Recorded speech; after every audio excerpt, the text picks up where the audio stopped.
Welcome to Nicole Osei Report. I'm Nicole Osei, and today we're going to be talking about something that millions of Americans struggle with each year. Have you ever felt that you were struggling with your mental health? Do you know someone or have a family member that's also been struggling and you may not know how to help them? Well, today we're talking with expert in this field and author Stan Popovich. He wrote the book A Layman's Guide to Managing Fear and Anxiety. Welcome. Hello, glad to be here. All right. So before we get into the work that you do, I want to go back to the beginning. Can you tell me about your own personal journey with your struggle with mental health? Okay, basically, when I was at Penn State in 1990, I struggled with a lot of fear and anxiety, and I had a hard time finding resources that could really address my issues. I would talk to different counselors and everything, and basically they were helpful, but I still struggled, and I still wasn't able to really manage my fears. So I decided to keep notes. Every time I would talk to a different counselor, I would write down little notes on what I learned from each of my into a small notebook. And over the years, I kept track of my notes and kept building on those notes based on my experiences dealing with fear and anxiety. Eventually, I converted my notes into a small book called A Layman's Guide to Managing Fear, which I have on my website, managingfear.com. And on my website, I offer a lot of free advice on how to deal with fear and anxiety in addition to my book. So for those people who can't afford to buy my book, they can still get help for their fears and anxieties. Okay. So, what are some key signs that people need to watch out for, whether it's in themselves or someone that they know, when a person is struggling with mental health? And at this point, it's time to seek some type of outside help. Well, if you personally struggle with fear and anxiety, one of the first things you can probably notice if you feel overly stressed, depressed, anxious week after week, a couple of days it's okay. But if you just don't feel right for yourself, you feel anxious, stressed, maybe those are signs that maybe you should talk to your doctor and see what's going on, and they might be able to recommend a counselor for you if it is mental health related. For other people, a lot of people might dismiss the fact that they're not feeling too good. But if you see changes in their appetites, behaviors, sleeping issues, they're just not themselves. You just can't jump into conclusions right away if something's wrong, but you can maybe talk to them and try to get more information from them about how they feel, and then try to recommend that they talk to their doctor too to see if maybe it's mental health related, because it could be a variety of things, but you can't overlook depression, anxiety, because those are very common among many people. So just try to recommend maybe they talk to their doctor to try to get an idea of what's going on, and they can also recommend a therapist or a counselor for you. And, this is a very personal struggle for a lot of people. How do you start that conversation? If it's not something that you're dealing with yourself, but it's someone that you know, friend or family member, how do you go about that very sensitive conversation? That's a great question, and I offer a lot of that advice on my website and my blog and articles for those people who are struggling. But for now, basically, a lot of people are afraid to get help because of what other people may think, especially Mhm. men, because it might be a sign of weakness. So it's first off, it's important just to talk to them and see what's going on in their life to get not just to get a general sense.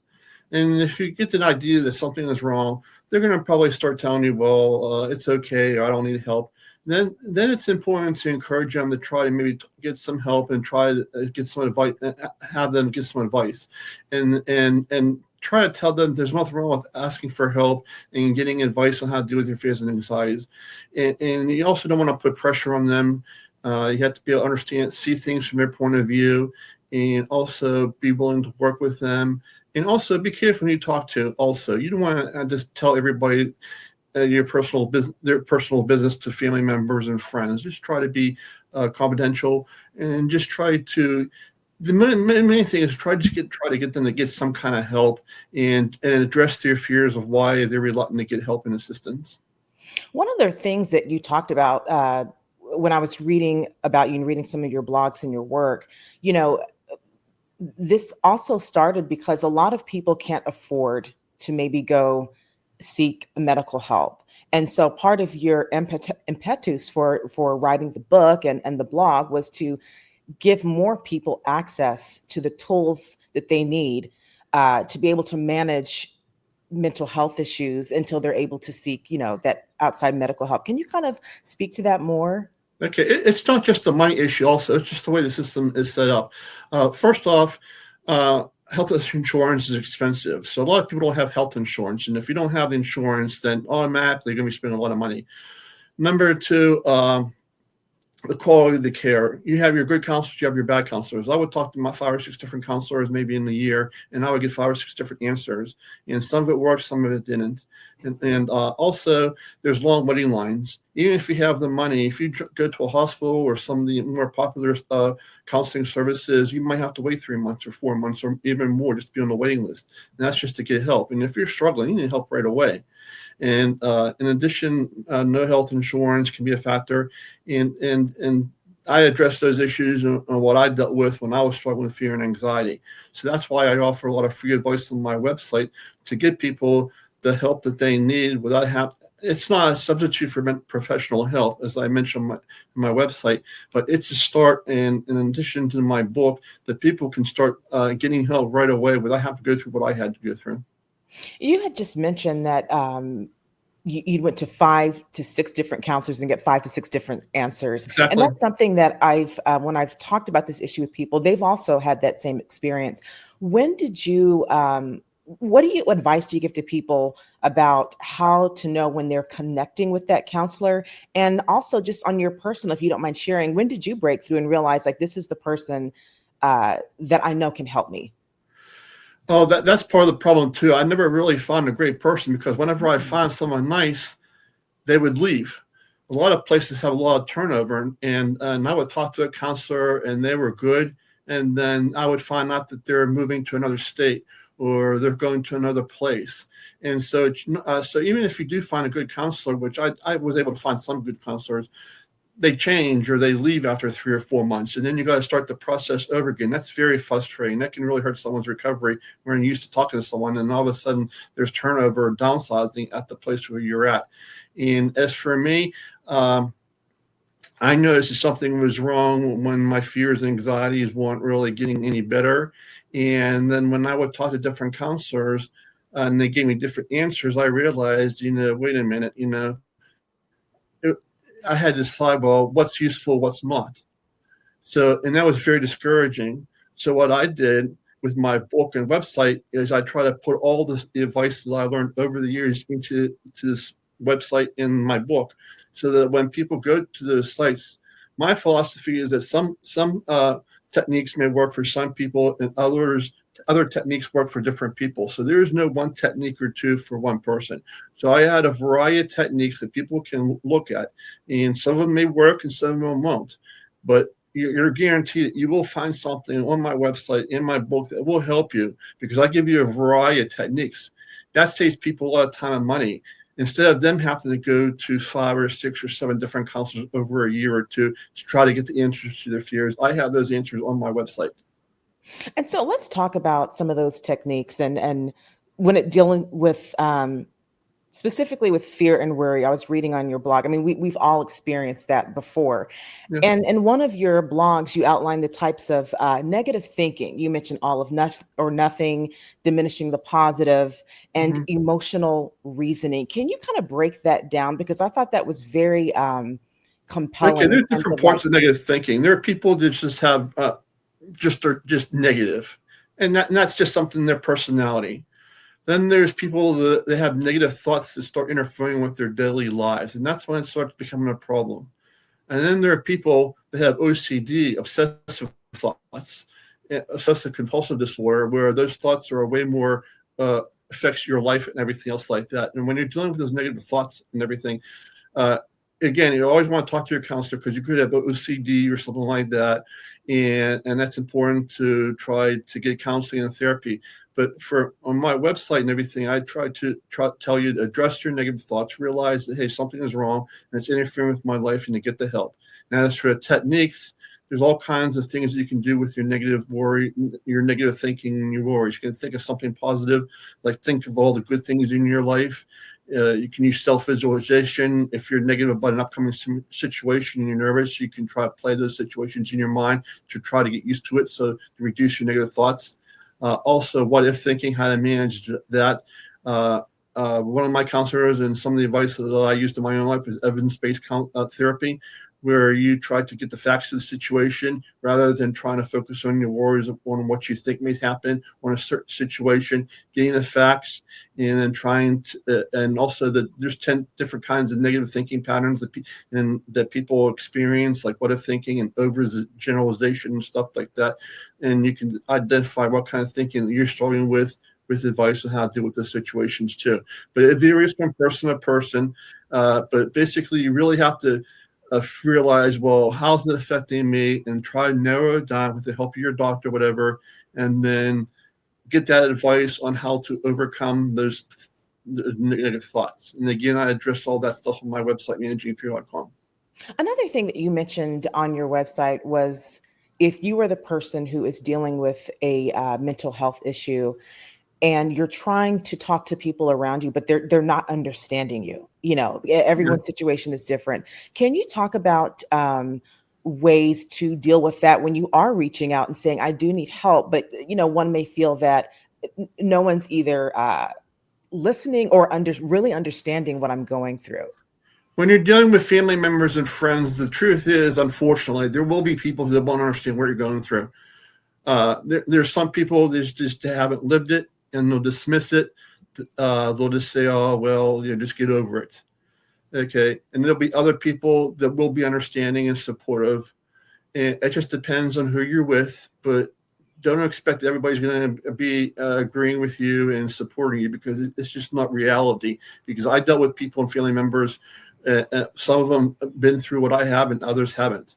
So what I recommend is that sometimes you have to take the initiative, and instead of trying to get everybody's advice, you have to think of your own health. Just like if you had cancer or if you had a heart attack or things like that, you wouldn't go around asking people, what should I do? Well, you know what to do. You go talk to your doctor. So even if people discourage you from getting help for mental health, or they just downplay it, bottom line is you have to think of yourself and what's best for you in your life, because they're not living your life. They haven't experienced the fear and anxiety or mental illness that maybe you are experiencing, and they're not the ones who are going to suffer and all that. You have to think, well, this is for me, and this is for my health and for my life. And if the people around me aren't going to support me, then I can either not bother with those people and find supportive people who can help me. And there are people that you can talk to. There's your doctors that can support you. There are people, different mental health counseling organizations, nonprofit groups, and there are a lot of support groups that are around in your areas that you can go to that will support you if you have family members who don't understand or are just a barrier to you getting help. So my phrase is, it's not a public relations event where you need to get people's approval. You got to take charge of your own health and realize that I need help, and I'm going to take advantage of it and live the best life that I can. Another thing that you wrote that I also found compelling, you talked about the connection between spirituality and mental health. And so in the realm of mental health, can you discuss the difference between psychology and faith, and when those each one is needed, and when one can take the forefront in a person's recovery? When I talked to a lot of the counselors around the area, they never really talked about spirituality, only the Christian counselors. So there is a distinct difference when you're talking to counseling around here, like around your area, that they focus on psychology, cognitive behavior and therapy and all that other stuff. If you want to talk to the spiritual, you would have to talk to a priest or a Christian counselor. And everybody has their own opinion. Some people don't believe in God, and some do. Some don't want to use religion and therapy. So I try to use both, because you need the psychology and the cognitive therapy, regardless of what the spiritual, because the counseling addresses the medical part of the mental illness, which is very important. It's like going to talk to the doctor. But also using the help of God is also important. The spirituality, using a higher power, the power of God.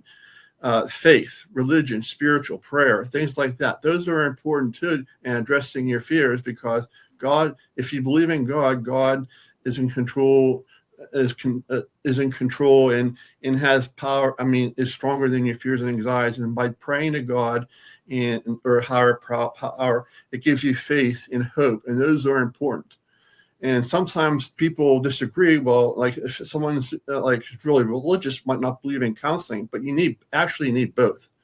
because you got to address the medical part, which is the counseling and psychology, the cognitive therapy, and those things like that. And you also need the power of God and faith in religion, because God is real, and He will help you with your fears. And just the spirituality part, which I address on my website, going to church, going to like church support groups. And a lot of church, having faith and hope and praying to God can also give you a boost in mental health. And in my website, try addresses those issues, the difference where you can use both at the same time. Now, my book also, it depends on the person too. Some people might not want to use God, and that's fine.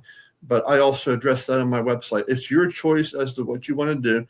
I advocate using both, because to get the most in dealing with the mental health and mental illnesses is by using psychology and religion, because each has its own component. By putting them together, you will be better off in the long run dealing with your mental health. For sure. And what do you say to critics who argue that, because as you were saying, it's up to the individual if you want to, you advise to use both, but some people can just use the medical aspect of this. What do you say to critics who argue that that spiritual component isn't necessary? There are schools of thought who say this is just simply a medical psychological issue. Well, they're wrong, because God is real. And there are non-believers and people who dismiss God and Jesus and the faith and all that. And that's their prerogative. They want to do that, but they're wrong, because the religious aspect provides a lot of benefits and faith and in hope and things like that. Because there are things that are out of our control. Like if you know that you're going to, your doctor tells you that you only have 6 months to live. And you can try to use the medical part and all that, and that's helpful, the grieving and all those processes. But sometimes putting your hope into a higher power will also give you the hope and the encouragement to move on. And contrary to what other people may think, for Christians, God is real, and the Bible is real. And I believe that you need to use those things to manage your fears and anxieties at the same time, in addition to the medical part of dealing with mental illness. I've often thought that, and we've seen this, like, it seems like in the past few years, people are more open about talking about mental health struggles. And for years, it's something that people kind of suffered with in silence. And now it's more open. I wanted to get your thoughts on that. What do you think society gets right about mental health issues, and what are we getting wrong? Well, society changes all the time. It just depends on the time and the period.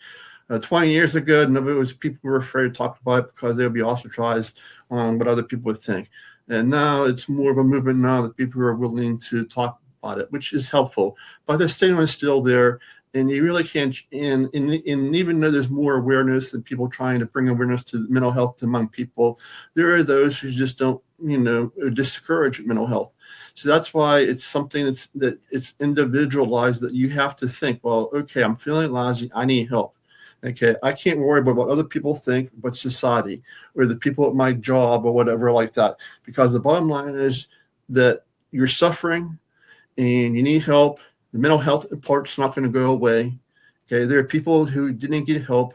And what happens is they take drugs and alcohol to take away their pain, and eventually the pain becomes so great that they commit suicide. And a lot of people commit suicide because they were afraid to get help, or the fears and anxieties became so great, or they were afraid what other people might think. Or whatever, even people in college, because of the pressures and things like that.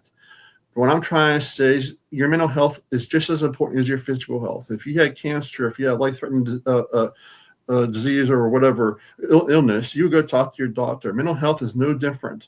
You got to treat your mental health just as important as your physical health, regardless of what other people are telling you. Always talk to your doctor. And if you have trouble finding support from people around you, go join a support group. Talk to your doctor. There are people out there that will support you. It's just a matter of who you hang out with and who you listen to.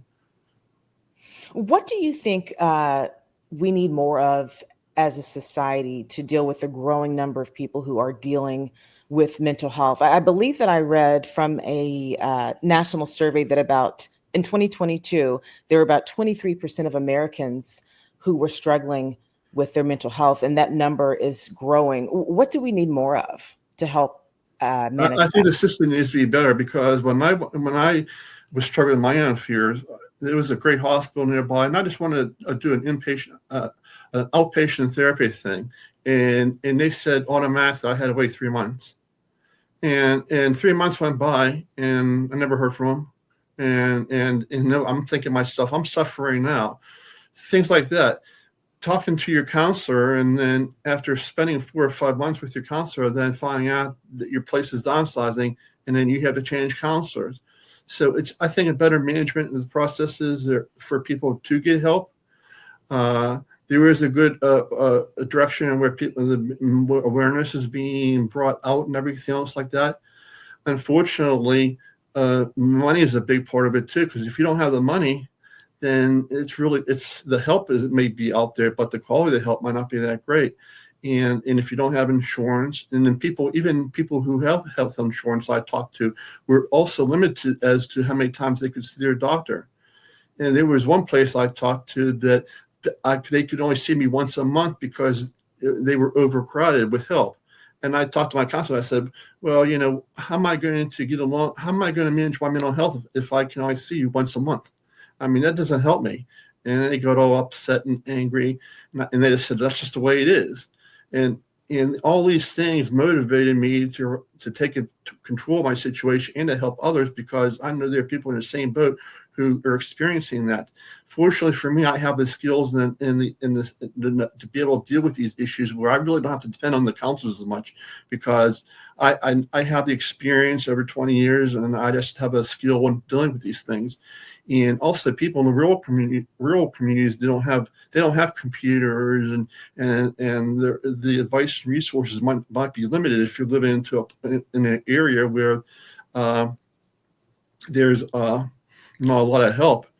And also, there's a lack of trust. I also was reading that in the African American community, a lot of people just don't trust the doctors, and they go to their pastors and other people in the religious part, because they don't trust the help that they get because of various reasons. So it's just the system as a whole. But instead of waiting for that could take forever. Okay, so again, what I'm trying to say is that instead of worrying about what's out there, you have to take control of your situation.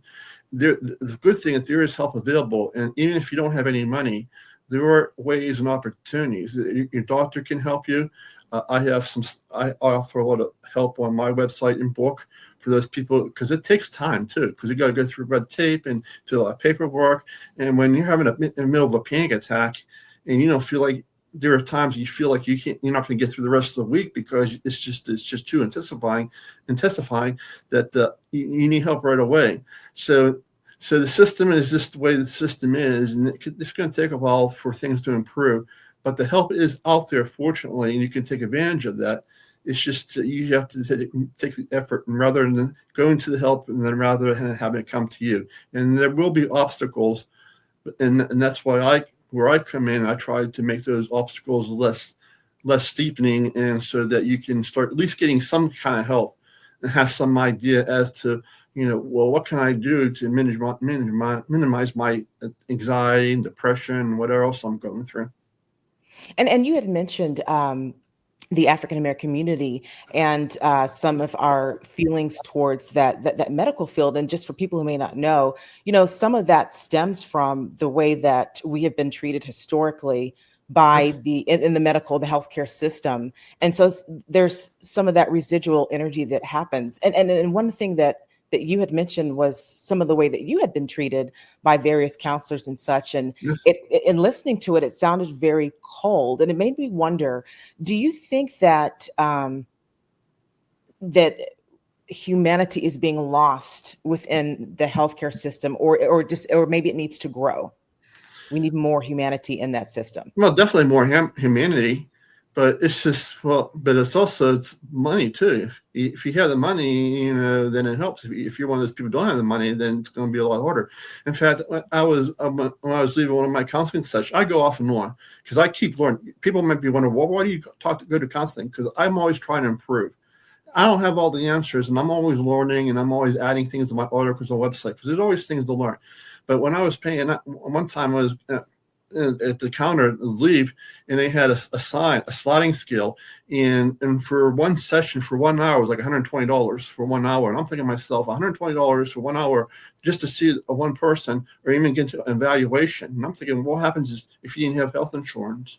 And of course, there's programs that people talk to, but then you have, or the government, things like that. But again, you got to go through a waiting list because you're not the only one asking for help. There's red tape, and that takes time. And sometimes you may be accepted. Sometimes you may get rejected. And it's just a long process. And it's very frustrating for someone who really needs help right away. And what happens is people they just end up waiting and suffering in silence and hope that they find something, or they just give up and don't bother at all and suffer in silence. And that's not the answer too. So, I just realize that's the way that it is. And also, it's also luck. Sometimes some people may be able to find and get help right away, and some it may be a struggle, and it's a hit or miss. I mean, I have health insurance, and I'm a middle class person, and I had trouble with getting help, and also the quality of the therapist. There were some counselors I talked to had no idea what was going on in their community and things like that. And I knew things like what was around my community, like different hospitals, and they didn't have any idea. I guess they just graduated out of college and they didn't really understand what was going on, and they didn't really know anything. And there were other people that were helpful, and there were people that just didn't have just to give me bad advice and everything else like that. Unfortunately, I was able to see the difference, but other people aren't that lucky. And when you're struggling, it can be very frustrating. And also, a lot of people just don't make it sometimes because they lose their jobs and the drugs and alcohol, whatever the thing may be. So that's why I try to create this website to really help people who are going through those situations. And it's all free. And you don't have to pay for anything. And I don't ask for your personal information, no emails, no newsletters, where people, I'm asking for your email address. I don't do any of that because the way I look at it is I know how to deal with that stuff. And there's no reason why I just can't put it on my website. I'm not looking to get rich off of it. And I don't charge $100 for a class like a lot of fellow authors do. They want $60 or $70 for maybe a course or something like that. I mean, that's good if you have money, but for the people who are homeless or don't have any money or living on welfare, they can't afford that. And unfortunately, the way the system is, well, I'm sorry, I can't help you, unless I want $100 for this or whatever. And if you don't have it, well, then, too bad. And that's the way society is nowadays. Because there were times that I wanted help, and unfortunately, I had the money, but it's like, well, okay, I can help you, but it's going to cost you $150. And I'm thinking, well, I know a lot of people who don't have that money who are suffering, and it's just terrible that's just the way it is. And as you can see what happens to the lower income people, or even the people who are homeless. I mean, where are they getting help at? And the thing is, they're not. They're not getting help because they just don't, or they don't know how to get the resources to. If you need a social worker, or you need somebody in your corner, and if you're lucky enough to find somebody who can help you with that, that's great. But if you find a good social worker, then they help you get through the system. But if you don't know what to do, and you don't have someone in your corner, it's just discouraging and frustrating. What advice do you give for people who are struggling with their mental health about why they should continue to do the work, whether it be paying for psychological help and or getting spiritual help, or even going to your website and reading the advice that you're given? Can you kind of speak to those people who are struggling about why they should continue to go down this road, because there is light on the other side? Most people think that with mental health, mental illness, that it just goes away after time. And the fact is, most of the time it doesn't. It usually gets worse if it's not addressed. It doesn't go away. It's not a thing. It's not just like a period where you snap out of it. For a lot of people who are struggling with their mental health and illness, when it becomes a medical issue, it usually gets worse over time. It comes in cycles, or it might come in it comes in waves, or it might happen to you all at once, but it doesn't go away by itself. So some people might say, well, I don't want to go to Stan's website. I don't want to go through all this. Well, fine. But, it's not going to go away. The anxiety, the panic attacks, it's just like cancer. It's not going to go away. Now, if you still with stress and anxiety like everybody else, yeah, it'll go away because that's just the way it is. But when it starts to become a medical issue where it's interfering with your life, depressed all the time, it's not going to go away. You're not going to snap out of it. You have to get some kind of help. Again, thank you, Stan, for joining me. And I encourage anyone who is watching and or listening to go to his website. I will link it down below. It's free of charge, and there's a lot of help there for anyone who needs it. And if you like this kind of content, please don't forget to like, share, and subscribe.